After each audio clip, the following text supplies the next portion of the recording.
I'm privileged to be joined by Alex and Nick and Peter, three of my wonderful colleagues who I'm privileged to call friends as well. And one thing that we all have in common, as we'll highlight in this session, is that all of us are incredibly blessed to be husbands and to be fathers, to have families of our own.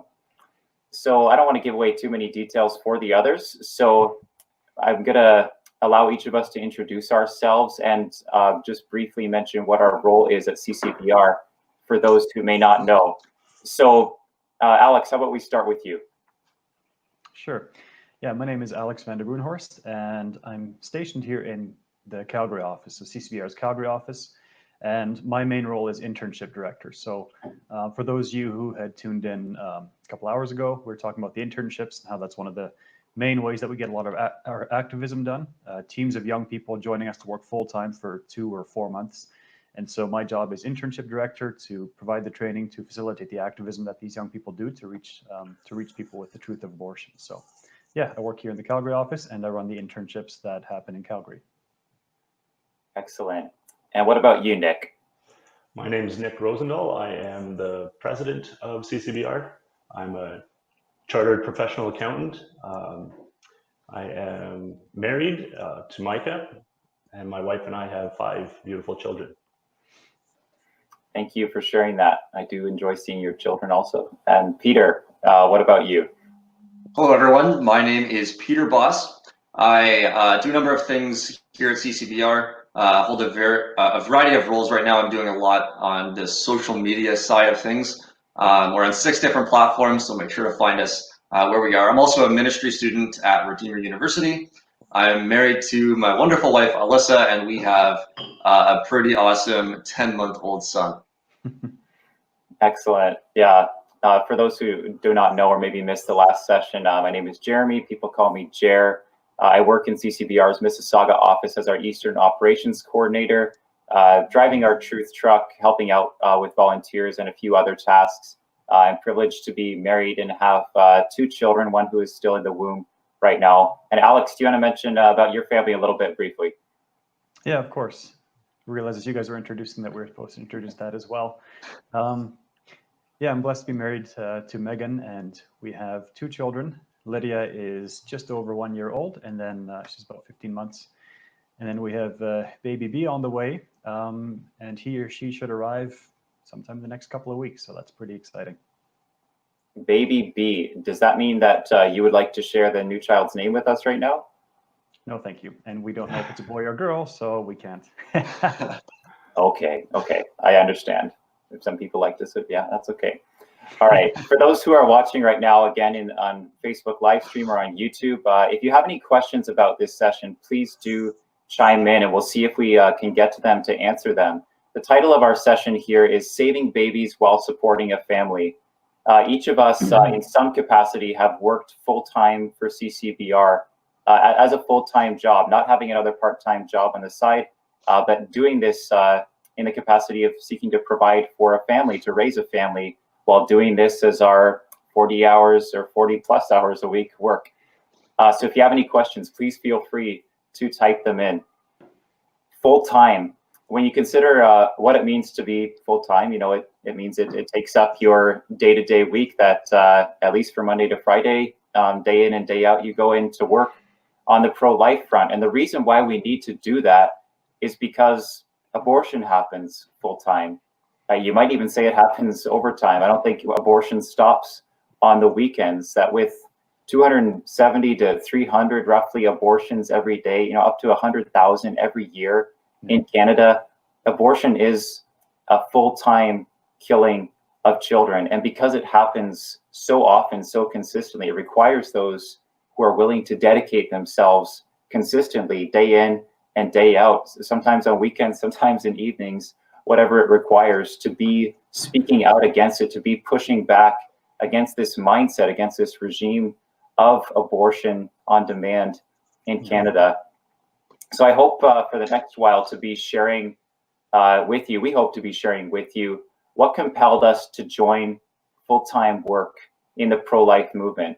Obviously, there are other careers, there are trades we could have learned, there are other things, other paths that we may have been going down in life, but each of us has a bit of a story as to why we're here today, what we're doing on this live stream, sharing with Canadians and supporters about abortion today. So I'd like to start with you, Mr. President Nick. What's a bit of your story of what compelled you to join as a full-time worker? Thanks for that, Jer.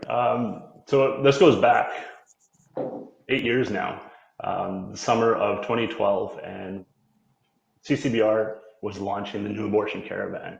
My wife, Micah, was privileged to join them. She was working for our regional Right to Life group, Lethbridge and District Pro-Life, and she was a counselor with them. So they asked if she would be interested in joining their caravan. She said yes.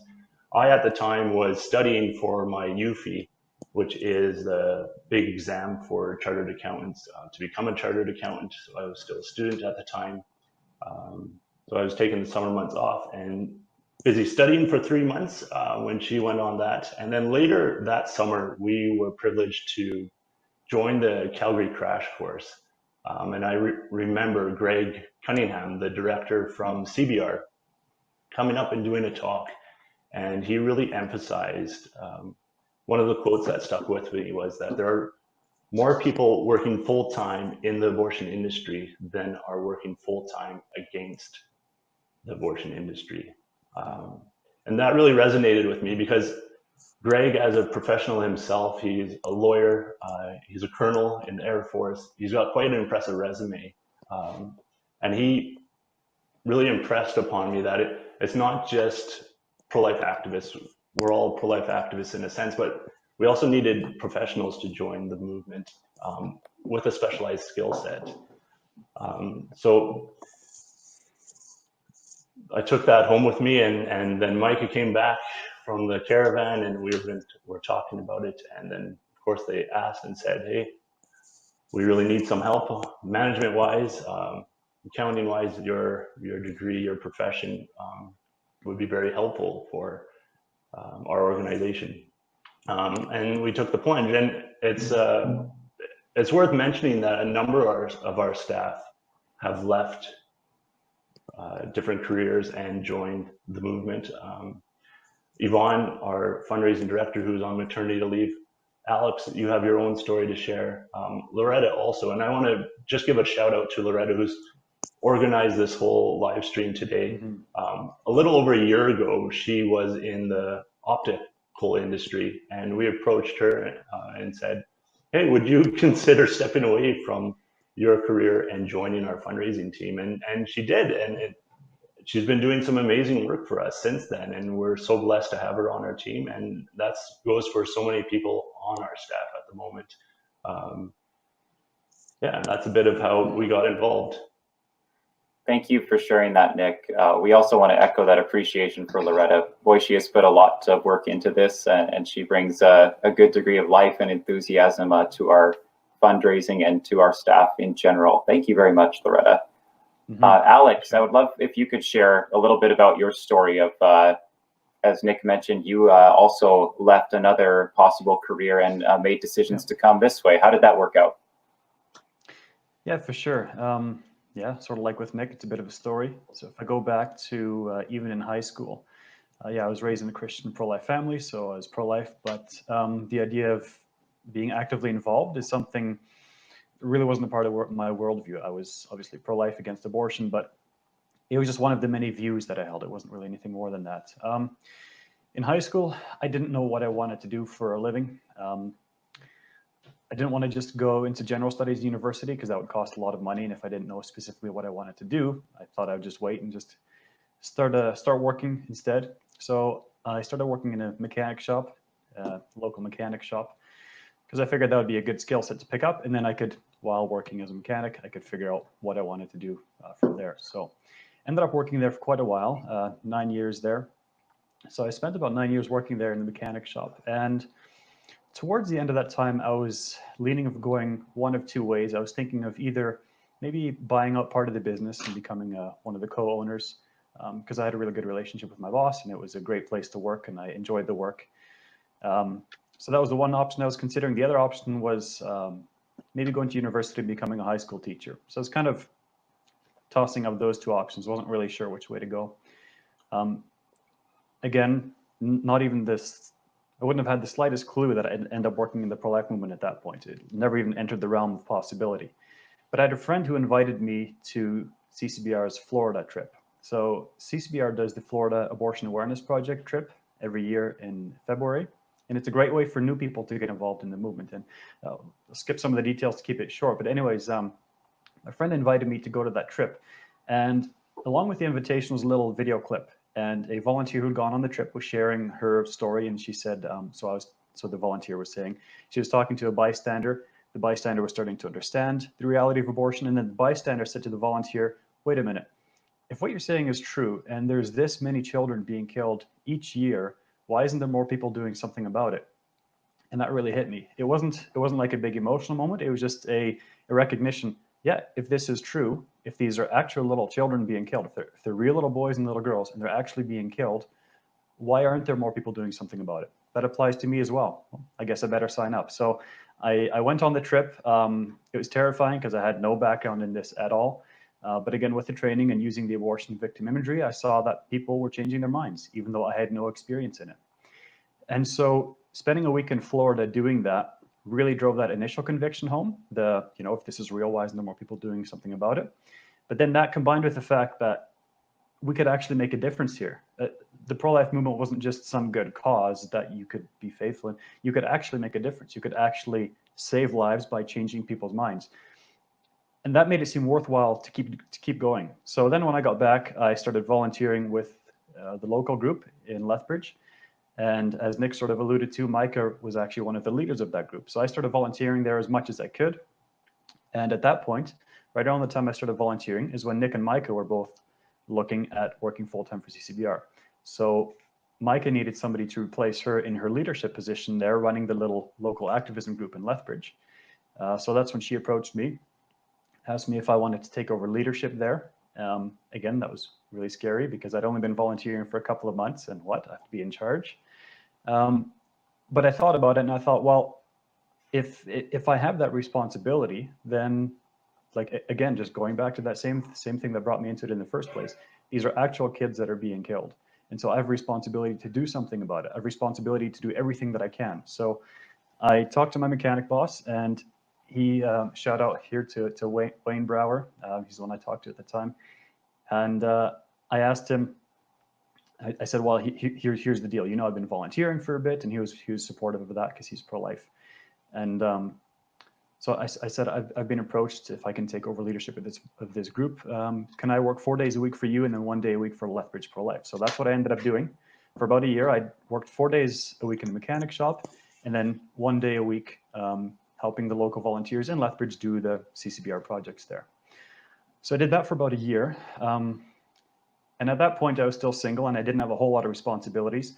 And it was just that initial conviction again, I should do as much as I can because these are actual little kids that are being killed. So if I'm in a position now where I don't have a lot of responsibilities, I can afford to take the pay cut and take the jump and go full-time into the pro-life movement. So I contacted CCBR and went back and forth, and I talked to my mechanic bosses, Wayne and Glenn Brower, and I made a deal with them, and they were, again, very supportive of this, and which I really appreciate. And so I worked out a deal with them to try find somebody who could take my place in the mechanic shop. And once we found somebody who could take my place in the mechanic shop, then I'd start fundraising and work full-time for CCBR. So that took a couple of months, of course, to get somebody at the mechanic shop. And then once we had somebody hired to replace me, then I decided to, take the leap and work full-time in the pro-life movement. Because like Nick mentioned, I was actually at the same crash course that Nick was at, and Greg Cunningham, very accomplished military veteran from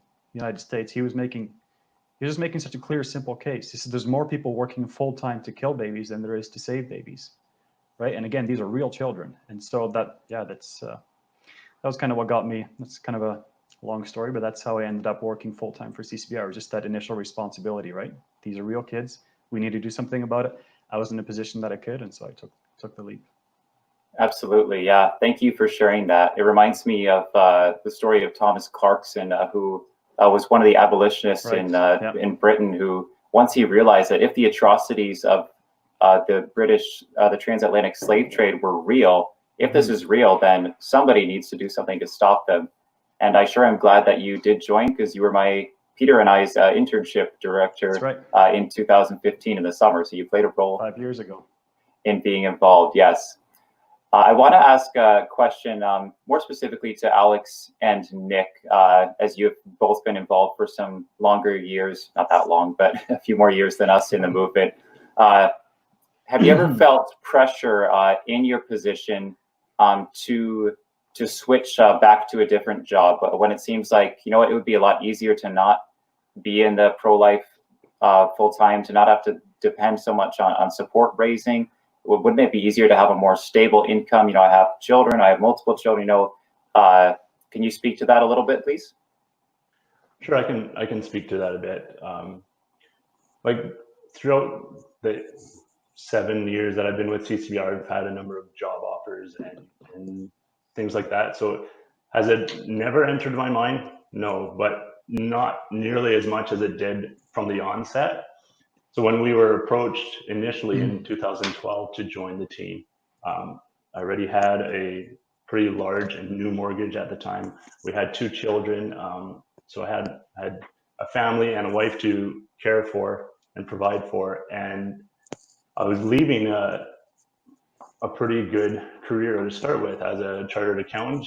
You start off decently and you work your way up the corporate ladder. Monetarily anyways, there's rewards at the end of it, humanly speaking. So most of the doubting and the questions were at the beginning. But I remember especially one instance in particular, because as we were fundraising, being the numbers guy that I am, I set goals for myself every week. And if this is what God has called me to do, this is going to fall into place. And at the end of 1 week, we were $500 short, $500 a month short. And that really weighed on me. So I was doubting, and it was a pretty rough weekend. And then I believe it was Tuesday of the following week, we got word from the Calgary office saying that a donation came in the mail. And it was exactly that amount, $500. Not only was that so miraculous in and of itself, that was also like our largest donation. We couldn't even imagine getting a $500 a month donation at the time. So it was just like, yeah, it was humbling in a sense, but also very encouraging as well. Absolutely, yes. Alex, do you have anything to add to that? Yeah, that's a bit of a hard question to answer. Have I ever felt pressure to switch because of more stability in a normal career? Not a lot. A little bit sometimes. Like the thought definitely entered my mind at times, because, and I think especially more so at the beginning. I come from a Dutch immigrant community, so used to just, everybody just works hard, hands in their hours, gets paid, just kind of the normal way of earning an income, right? That's what I was used to. And so, again, for me, when I started, I didn't have a family. So Nick, when he started, he already had a family. When I started, I was a single man, so I had less responsibilities, right? So initially it wasn't as big of a problem, because as a single guy, you don't really need a whole lot. I sometimes do think about the fact that other careers are a bit more stable and you can earn a bit more money.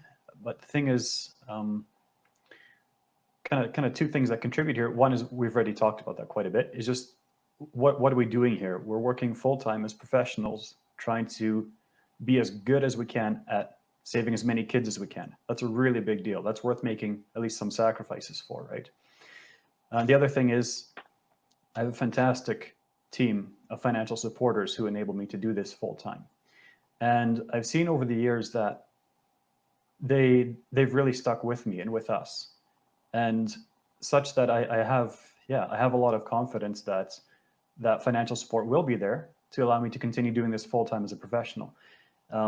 Before I touch, just making a little jump there, Greg Cunningham, the way he explained that too, is he says, if you have on the one side, you have an army of full-time professionals on the pro-choice side, right? On the pro-abortion side, the side that is responsible for killing so many children. If you have an army of full-time professionals and you try to pit a small army of part-time volunteers against them, well, who's going to win?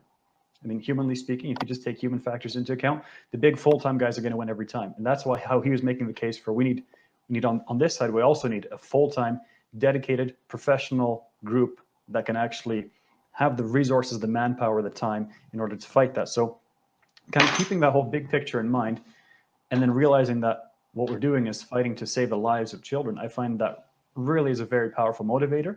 And that allows you to see past the, slightly less stability that you sometimes feel, or the slightly less amount of money that you could make.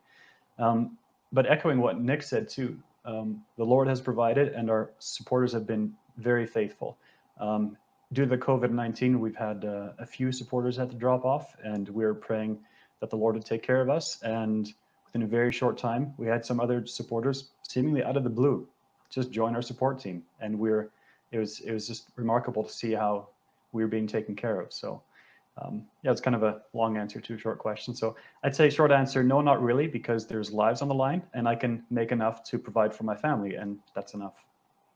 Absolutely. Thank you for that answer. And we are so thankful for all of you who are supporters, whether you listen to this now or later when it's posted. Thank you to those who are making sacrifice, who are giving what amount they can to us as staff members to be able to do this, to our organization to be able to function on a larger day-to-day scale. That's what this live stream, in a sense, is about, Giving Tuesday now. And we hope and pray that you who have not supported us yet will consider the work that's being done. We'll consider that great need of how many lives are in danger of abortion, how many lives are lost to abortion every day, and will give in some way that you're able to.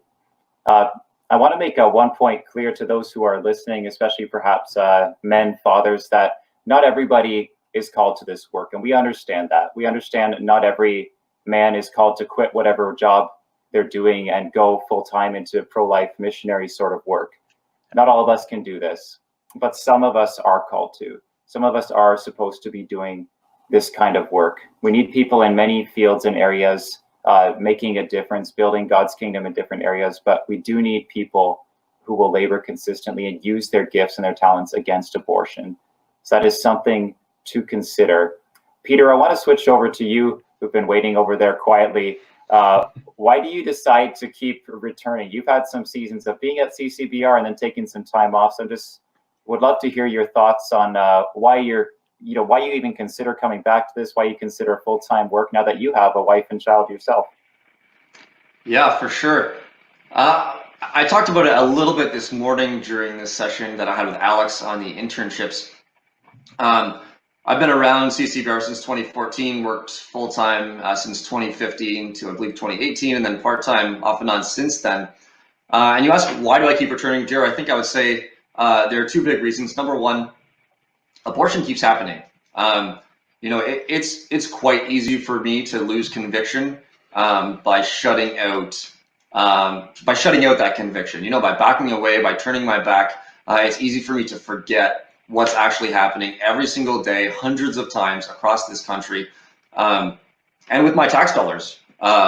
Abortion is happening. Little boys and little girls are being killed, and the more I think about it, the more it just seems absurd to me that I'm living in a country that considers itself, a beacon of human rights, as it were, a country that is seen across the world as a peaceful country, and a country that we can learn so much from. And yet, behind the scenes, behind the sanitary walls of our hospitals, we're ending the lives of so many young children. So that would be the first reason, number one. And number two, a little earlier, I mentioned that I was a ministry student at Redeemer University. Now, I've been involved in various ministries over the past 5 or 6 years or so, just in a bunch of different areas. And when I've been on the streets talking to people about abortion, when we've been going door to door, we've been engaging the public at high schools or colleges or universities or downtown intersections, wherever it might be, I have had opportunities to minister more than ever before. We're talking about a controversial subject, which is abortion. Many people think that most people are just closed to having a discussion, but on the contrary, I think you guys could speak to it as well. We've been able to experience so many people open up to us about things that they haven't opened up to other people before, and those are open doors to really speak truth and compassion into someone's life, and so that's why I keep returning. That's why I keep considering coming back. I do keep coming back, and those are the reasons. Abortion continues to happen, number one, and number two, it is a place where we can minister so much more than I've ever had the experience to before. Thank you for sharing that. It is a big decision to join this. I know just briefly on my own journey, when I was sharing with some people in my own community that I was heading into this for full time, there were some objections to think, isn't this more of a job just for unmarried people who don't have that many commitment? Like, isn't it more of like a short-term thing that you sort of do for a while, a good mission trip, and then you back out of? But I think all of you have painted the picture of why that is not the case. We do have a couple of questions that have come in that I'd like to just quickly address. The first one is from Maria McCann, and she asked, what was your biggest concern or fear when fundraising for your full-time role? What was your biggest concern or fear when fundraising full-time? Nick, do you want to take that one? Sure, I mentioned it briefly, like not meeting a fundraising goal or something like that. I think in essence, it's really sharing something that means a lot to you, pitching a mission and vision, and trying to share the dire circumstance that our country is in, and making yourself vulnerable in a certain sense, and then opening yourself up to rejection. I think that's what we're all afraid of. In essence, as we're going out there and fundraising, we're afraid of the no, or the sorry we can't, and I think that that's really what holds me back a lot of times when I'm having to reach out to our support team.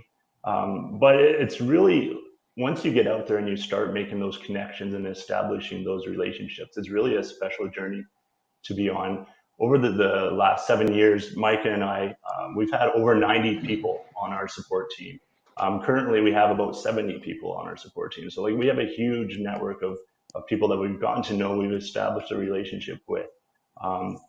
Some are friends and family already, and others we've just gotten to know better over the years. And it's been really great to meet all these wonderful individuals. That's so encouraging to hear, and I hope it encourages those who are listening and maybe considering getting more involved in pro-life work. I know I can echo that as having a wife and a daughter and a son now, and thinking sometimes like my biggest fear in fundraising, I've feared, I'm going to fail. It's not going to be enough, even so silly things, like my wife isn't going to be able to buy juice this week. We're just going to have to drink water because we don't have enough, silly little things like that, but just fears of it's not going to be enough, how am I going to be provided for? And yet, as has been testified, it's true that God does provide, and he equips those whom he calls to this work.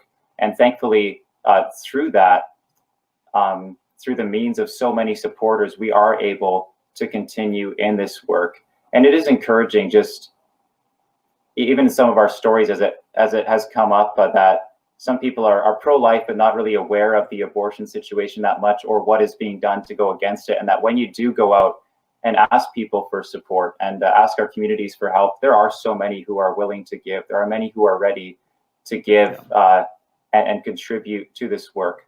Okay, we have time for one brief question. This is from Adam Alexander Sinclair.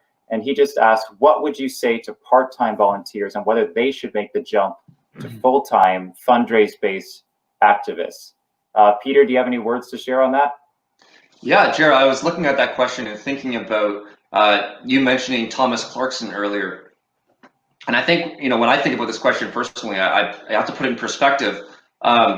In many ways, we do have to fundraise our salary. We do have to do some sacrifices, but in many ways, considering historical figures that we respect and love and look at for inspiration and motivation so often, I don't see it in many ways, we're not sacrificing a lot. We're still living comfortably. We're still living in homes. We still have food on the table. We still have the ability to repair our vehicles and so on and so forth. So, but when I look back at different historical figures, I see them sacrificing so much more, in terms of their health and their life for many people, that making the leap for me wasn't really a huge leap at all. It was just putting it in perspective, recognizing that some things that I think I need are things that I actually want, and then joining the movement. And And the rewards for that have been substantial. I mean, there certainly isn't the monetary reward like I would make at another place,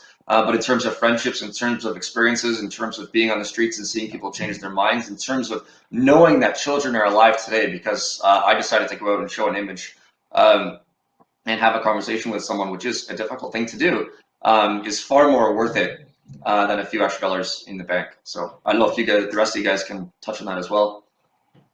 Yeah, I'll just jump in a little bit on that. Yeah, and again, it's important to keep in mind the important qualifier that Jer mentioned earlier, which is we're not saying that everybody is called to full-time pro-life work. Okay, there's lots of dads out there, there's lots of men out there who have their careers and their families, and it wouldn't be responsible for them to do this full-time. So keeping that in mind, that being said, there are still many people who would be able to join the pro-life movement. And don't write this off. Don't discount this as something that's just not for you because you already have a job, you already have a career. That doesn't mean you can't switch. Nick switched, I switched. I was working as a mechanic for 8 years. Nick was on his way to being a chartered accountant. You can switch. And again, one thing to keep in mind, I guess two things. These are actual children who are being killed. Okay, so that's a really big deal. These are actual little kids who are being killed. We so easily lose sight of that, right? It becomes so theoretical. These are actual kids being killed. We need people to fight for them full time. And then keeping in mind what Greg Cunningham explained to us so well, on the pro-abortion, on the pro-death side, you have this big professional group. They have professional lobbyists, full-time doctors. You have this big professional full-time army. We need a big professional full-time pro-life army to fight that.